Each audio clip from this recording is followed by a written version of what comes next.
ఈ చలికాలం ఎప్పుడు పోతుందో ఏమో. ఏం చూస్తున్నాడు ఇంత దీనంగా?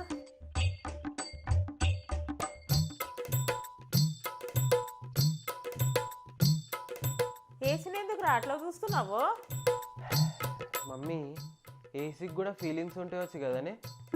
ఫీలింగ్సా? ఏసీకి ఫీలింగ్స్ ఎందుకుంటాయిరా?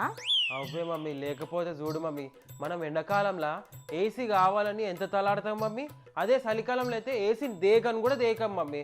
అవురా, నిజమే చెప్పినావు నువ్వు. ఎండాకాలంలో ఏసీ ఏడుంటే ఆడ పోయి కూర్చుంటాము, ఏటీఎంలలో కూర్చుంటాం, కావాలని షాపింగ్ మాల్లలో తిరుగుతాము, ఈ షాప్లలో పోతాము, ఏసీ కోసం ఎంత తలాడతాము. అదే చలికాలంలో ఏసీ అసలు దేకని కూడా దేకం, అట్లా మూలకు పడేస్తాం. పాపం అది ఎంత ఫీల్ అవుతుందో వచ్చు. పాపం ఏసీ మస్తు బాధ వస్తుంది మమ్మీ నాకు ఏసీని చూస్తే. అసలు దాన్ని ఎవ్వరు అరే ఇంట్లో ఏసీ ఉందా, అయ్యో మన ఇంట్లో ఏసీ ఉందని పట్టించుకోరు కూడా పట్టించుకోరు. ఎవరు పట్టించుకోరు దాన్ని అయితే.